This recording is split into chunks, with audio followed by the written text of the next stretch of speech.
करता हूं।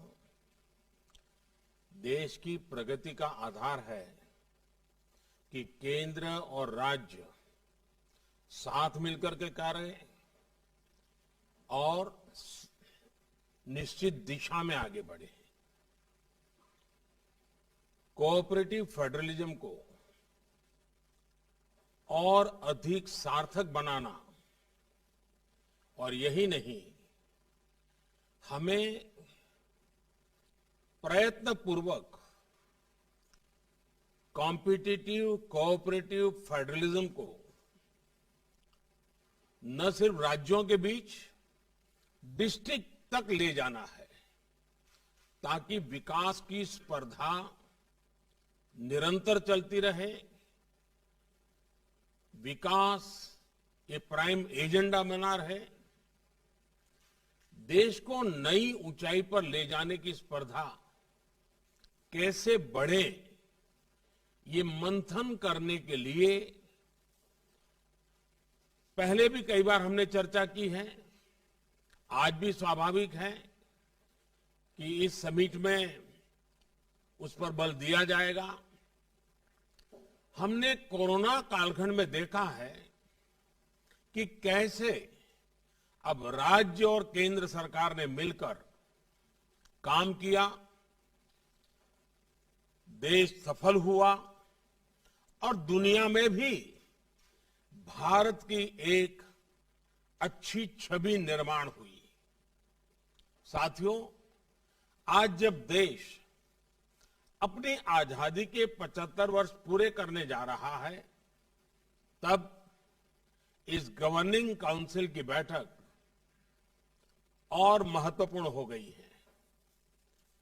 मैं राज्यों से भी आग्रह करूंगा कि आजादी के 75 वर्ष के लिए अपने अपने राज्यों में समाज के सभी लोगों को जोड़ करके समितियों का निर्माण हो, जिलों में भी समितियों का निर्माण हो। अब से कुछ देर पहले इस बैठक के लिए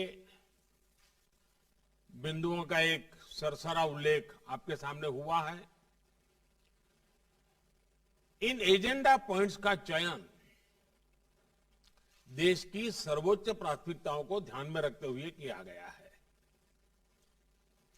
इन एजेंडा पॉइंट्स पर राज्यों से सुझाव लेने के लिए, राज्यों को तैयारी का पर्याप्त समय देने के लिए एक नया प्रयोग शुरू किया गया कि इस बार नीति आयोग के साथ, राज्यों के सभी प्रमुख अधिकारियों के साथ एक अच्छा सा वर्कशॉप भी हुआ इसके पूर्व, और उस चर्चा में जो पॉइंट आए उनको भी इसमें जोड़ने के लिए हमने प्रयास किया है और इसके कारण काफी सुधार और एक प्रकार से राज्यों की अपेक्षाओं को ध्यान में रखते हुए एजेंडा बना है।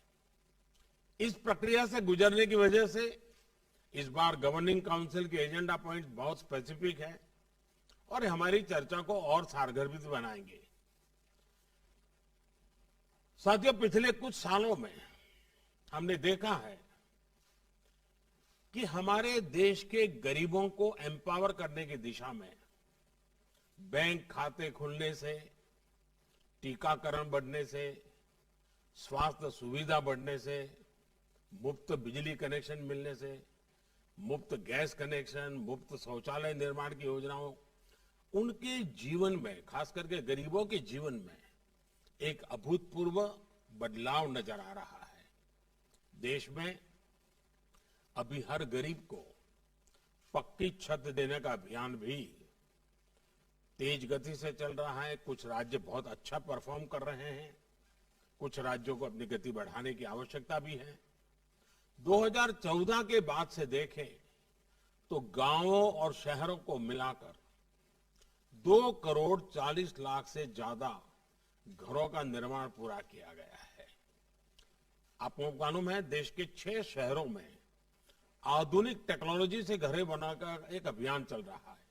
एक आध महीने के भीतर भीतर नई टेक्नोलॉजी से तेजी से अच्छी क्वालिटी के मजबूत मकान बनाने की दिशा में देश के 6 शहरों में नए मॉडल तैयार होंगे। वो भी इस काम के लिए हर राज्य को ये उपयोगी होने वाला है। उसी प्रकार से पानी की कमी और प्रदूषित पानी से होने वाली बीमारी लोगों के विकास में बाधा न बने, कुपोषण की समस्याओं को वो बढ़ाए नहीं, इस दिशा में भी मिशन मोड में काम हो रहा है। जब जल जीवन मिशन शुरू होने के बाद से पिछले 18 महीनों में ही 3.5 करोड़ से भी अधिक ग्रामीण घरों को पाइप वाटर सप्लाई से जोड़ा जा चुका है। गांवों में इंटरनेट कनेक्टिविटी के लिए भारत नेट स्कीम एक बड़े बदलाव का माध्यम बन रही है। ऐसी सारी योजनाओं में जब केंद्र और राज्य सरकारें मिलकर काम करेगी तो काम की गति भी बढ़ेगी और अंतिम व्यक्ति तक उसका लाभ पहुंचना भी सुनिश्चित हो जाएगा। साथियों, इस वर्ष के बजट पर जिस तरह का एक पॉजिटिव रिस्पांस आया है, चारों तरफ से एक नई आशा का वातावरण पैदा हुआ है, उसने जता दिया है कि मूड ऑफ द नेशन क्या है। देश मन बना चुका है, देश तेजी से आगे बढ़ना चाहता है, देश अब समय नहीं गंवाना चाहता है और कुल मिलाकर के देश के मन को बनाने में देश का युवा मन बहुत बड़ी भूमिका अदा कर रहा है और तभी ये बदलावों के प्रति एक नया आकर्षण पैदा हुआ है। हमें भी ये देख कैसे देश का प्राइवेट सेक्टर देश की इस विकास यात्रा में और ज्यादा उत्साह से आगे आ रहा है। सरकार के नाते हमें इस उत्साह का, प्राइवेट सेक्टर की ऊर्जा का सम्मान भी करना है और उसे आत्मनिर्भर भारत में उतना ही अवसर भी देना है। आत्मनिर्भर भारत एक ऐसे नए भारत की तरफ कदम है जहां हर व्यक्ति, हर संस्था, हर उद्यम को अपनी पूरी क्षमताओं से आगे बढ़ने का अवसर मिले। साथियों, आत्मनिर्भर भारत अभियान एक ऐसे भारत का निर्माण का मार्ग है जो न केवल अपनी आवश्यकताओं के लिए बल्कि विश्व के लिए भी उत्पादन करे और ये उत्पादन विश्व श्रेष्ठता की कसौटी पर भी खरा उतरे। और इसलिए मैं हमेशा कहता हूं, zero defect zero effect. Bharat जैसा युवा देश, उसकी आकांक्षाओं को ध्यान में रखते हुए हमें आधुनिक इंफ्रास्ट्रक्चर का निर्माण करना होगा, इनोवेशन को बढ़ावा देना होगा, टेक्नोलॉजी का ज्यादा से ज्यादा प्रयोग करना होगा, शिक्षा कौशल के बेहतर अवसर उन्हें देने होंगे।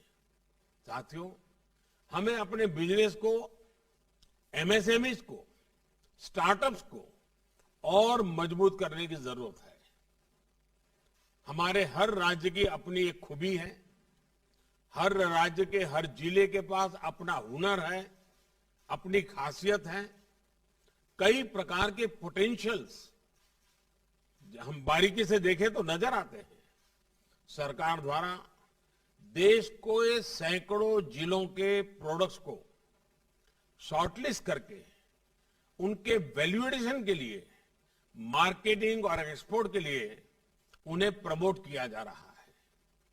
इससे राज्यों के बीच एक स्वस्थ स्पर्धा अभी प्रारंभ हुई है, लेकिन आगे बढ़ाना है। कौन राज्य सबसे ज्यादा एक्सपोर्ट करता है, अधिक से अधिक प्रकार की चीजें एक्सपोर्ट करता है, अधिकतम देशों में एक्सपोर्ट करता है, अधिक से अधिक मूल्य की चीजें एक्सपोर्ट करता है, और फिर जिलों में भी ये स्पर्धा कैसे बने और हम एक्सपोर्ट पर विशेष बल हर राज्य, हर जिला कैसे दे। हमें इस प्रयोग को जिलों और ब्लॉक्स के बीच भी लेकर जाना है। हमें राज्यों के संसाधनों का पूरा इस्तेमाल करना होगा। राज्यों से होने वाला एक्सपोर्ट हमें आग्रहपूर्वक, और इसका हिसाब किताब हर महीना लेना चाहिए और उसको बढ़ाना चाहिए। पॉलिसी फ्रेमवर्क और केंद्र एवं राज्यों के बीच बेहतर तालमेल भी बहुत जरूरी है। अब जैसे हमारे यहां कोस्टल स्टेट है, मत्स्य उद्योग को, ब्लू इकोनॉमी को और मछली को विदेशों में एक्सपोर्ट करने के लिए असीमित अवसर है। हमारे कोस्टल स्टेट उसके लिए क्यों न स्पेशल इनिशिएटिव ले। देखिए, इकोनॉमी को बहुत बड़ा बल मिल सकता है, हमारे फिशरमैन को बहुत बड़ा बल मिल सकता है। मैं चाहूंगा कि आप इस बात से परिचित हैं कि केंद्र सरकार ने विभिन्न सेक्टर्स के लिए एक पीएलआई स्कीम शुरू की है। ये देश में मैन्युफैक्चरिंग बढ़ाने का बेहतरीन अवसर है।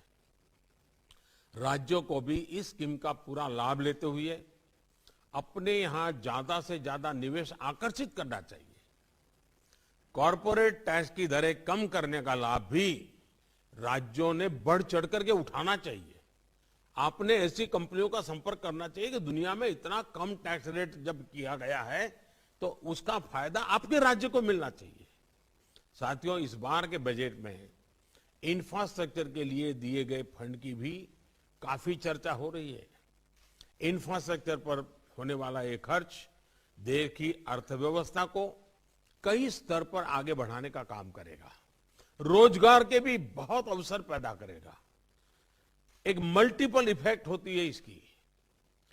नेशनल इंफ्रास्ट्रक्चर पाइपलाइन में राज्यों का हिस्सा 40% से इसलिए 40% है और इसलिए जरूरी है कि राज्य और केंद्र मिलकर अपने बजट को सिंक्रोनाइज करे, प्लानिंग करे और प्राथमिकताओं को तय करे। अब भारत सरकार ने अपना बजट पहले की तुलना में 1 महीना प्रीपोन किया है। राज्यों के बजट और केंद्र के बजट में बीच में 3-4 सप्ताह मिल जाते हैं, तो केंद्र के बजट के लाइट में राज्यों का बजट बनता है, तो दोनों मिलकर के एक दिशा में आगे बढ़ते हैं। और मैं चाहूंगा कि इस दिशा में भी राज्यों के बजट चर्चा करते होंगे। जिन राज्यों का बजट अभी आने वाला है वो इस काम को और प्राथमिकता पर कर सकते हैं। केंद्रीय बजट के साथ ही राज्यों का बजट भी विकास को गति देने में, राज्यों को आत्मनिर्भर बनाने में उतना ही अहम है। साथियों, 15वें वित्त आयोग में लोकल बॉडीज के आर्थिक संसाधनों में बड़ा इजाफा होने जा रहा है। स्थानीय स्तर पर गवर्नेंस में सुधार लोगों का लिए क्वालिटी ऑफ लाइफ और उनके आत्मविश्वास का आधार बनती है। इन सुधारों से में टेक्नोलॉजी के साथ साथ जन भागीदारी भी बहुत आवश्यक है। मैं समझता हूं कि पंचायत राज व्यवस्था तथा नगर निकायों के निर्वाचित प्रतिनिधियों को इस कन्वर्जेंस तथा आउटकम्स के लिए जिम्मेदार बनाने का भी समय आ गया है। स्थानीय स्तर पर बदलाव के लिए जिले, राज्य और केंद्र एक साथ मिलकर काम करते हैं तो परिणाम कितने सकारात्मक आते हैं, इसके लिए आकांक्षी जिलों का उदाहरण हमारे सामने है। एस्पिरेशनल डिस्ट्रिक्ट का जो प्रयोग रहा है वो अच्छे परिणाम दे रहा है, लेकिन पिछले कुछ दिनों में कोरोना के कारण जो गति आनी चाहिए तो नहीं आई, लेकिन अब फिर से उस पर हम बल दे सकते हैं। साथियों, कृषि अपार क्षमताओं से भरी है, लेकिन फिर भी कुछ सच्चाइयां हमें स्वीकार करनी होगी। हम कृषि प्रधान देश कहे जाएं, उसके बावजूद भी आज करीब 65-70 हजार करोड़ रुपए का खाद्य तेल हम बाहर से लाते हैं। ये हम बंद कर सकते हैं। हमारे किसानों के खाते में पैसा जा सकता है, ये पैसों का हकदार हमारा किसान है, लेकिन इसके लिए हमारी योजनाएं उस प्रकार से हमें बनानी होगी। हमने पिछले दिनों दालों में प्रयोग किया, उसमें सफलता मिली। अब दालों को बाहर से लाने में खर्चा हमारा काफी कम हुआ है। ऐसी कई चीजें, कई खाद्य चीजें बिना कारण हमारे टेबल पर आज आ जाती है। हमारे देश के किसानों को ऐसी चीजों को उत्पादन में कोई मुश्किल नहीं है, थोड़ा गाइड करने की जरूरत है। और इसलिए ऐसे कई कृषि उत्पाद हैं जो हमारे किसान न सिर्फ देश के लिए पैदा कर सकते हैं बल्कि दुनिया को भी सप्लाई कर सकते हैं। इसके लिए जरूरी है कि सभी राज्य अपनी एग्रो क्लाइमेटिक रीजनल प्लानिंग उसकी स्ट्रेटेजी बनाएं, उसके हिसाब से किसान को मदद करें। साथियों, बीते वर्षों में कृषि से लेकर पशुपालन और मत्स्य पालन तक एक होलिस्टिक अप्रोच अपनाई गई है।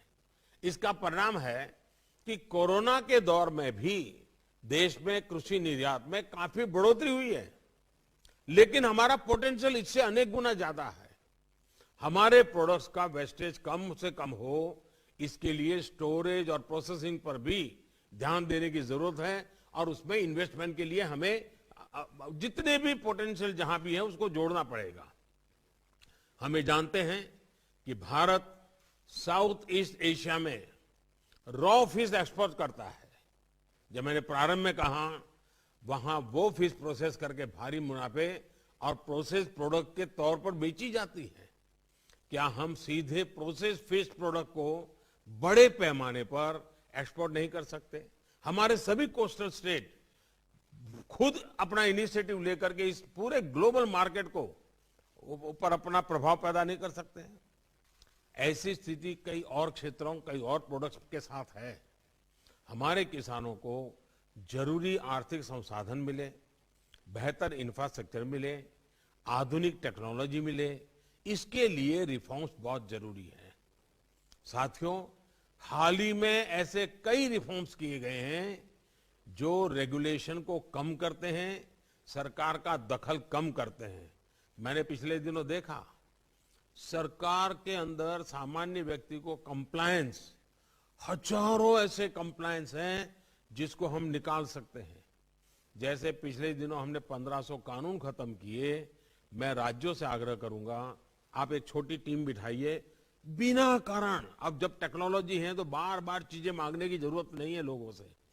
ये कंप्लायंस का बर्डन देश के नागरिक के सर पर से हम कम करें, राज्य आगे आए। मैंने भी भारत सरकार में कहा है और हमारे कैबिनेट सेक्रेटरी उसके पीछे लगे हुए हैं, कंप्लायंस की संख्या जितनी कम हो करनी है। ये भी ईज ऑफ लिविंग के लिए बहुत जरूरी है। उसी प्रकार से साथियों, युवाओं को अपना सामर्थ्य खुलकर दिखाने का भी हमें मौका देना होगा। कुछ महीना पहले ही आपने देखा होगा, कुछ महत्वपूर्ण निर्णय किए गए। उसकी चर्चा बहुत ज्यादा नहीं होती है, लेकिन इसका परिणाम बहुत बड़ा होता है। ओएसपी रेगुलेशंस को रिफॉर्म किया गया था।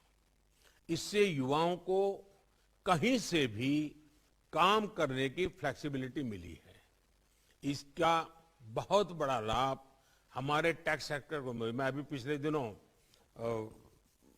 आईटी सेक्टर के लोगों से बात कर रहा था। मुझे कईयों ने बताया कि उनके 95% लोग अब घर से ही काम कर रहे हैं और उनका काम अच्छा चल रहा है।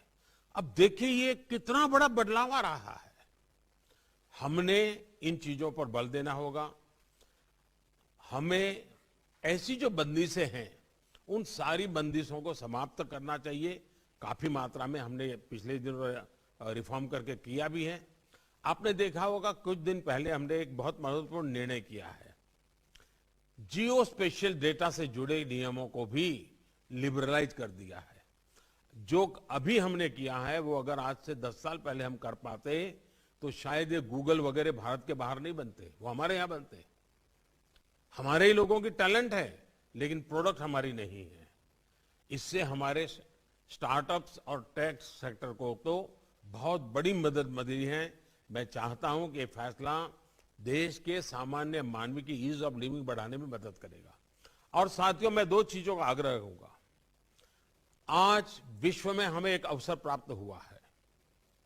उस अवसर को जुटाने के लिए हमारी कोशिश रहनी चाहिए ईज ऑफ डूइंग बिजनेस, और भारत के नागरिकों के लिए हमारी कोशिश रहनी चाहिए ease of living. Globally Bharat के पोजीशनिंग के लिए, भारत को अपॉर्चुनिटीज ग्रैब करने के लिए ईज ऑफ डूइंग बिजनेस का महत्व है, और उसके लिए हमारे कानूनों में सुधार करना होगा, व्यवस्थाओं में सुधार करना होगा, और देश के नागरिकों की आशा अपेक्षाओं को पूरा करने के लिए, उसके जीवन को सरल करने के लिए, ईज ऑफ लिविंग के लिए जो चीजें आवश्यक हैं उसको बल देना पड़ेगा। साथियों, मैं अब आपके अनुभव, आपके सुझाव सुनने के लिए उत्सुक हूं। आज हम दिन भर बैठने वाले हैं, बीच में एक थोड़ा समय हम ब्रेक लेंगे, लेकिन हम सारे विषयों की बातचीत करेंगे। मुझे विश्वास है कि हमेशा की तरह इस बार भी आप सभी की तरफ से रचनात्मक और सकारात्मक विचार आप देश को आगे ले जाने में बहुत काम आएंगे और हम सब मिलकर के केंद्र और राज्य हम एक देश के रूप में एक ही दिशा में जितनी शक्ति लगा सकते हैं लगी शक्ति लगा करके विश्व में एक अभूतपूर्व अवसर भारत के लिए पैदा हुआ है। ये मौका हम जाने नहीं देंगे। इसी एक अपेक्षा के साथ मैं फिर एक बार इस महत्वपूर्ण समिट में आप सबकी उपस्थिति का स्वागत करता हूं, आपके सुझावों का इंतजार करता हूं। बहुत बहुत धन्यवाद।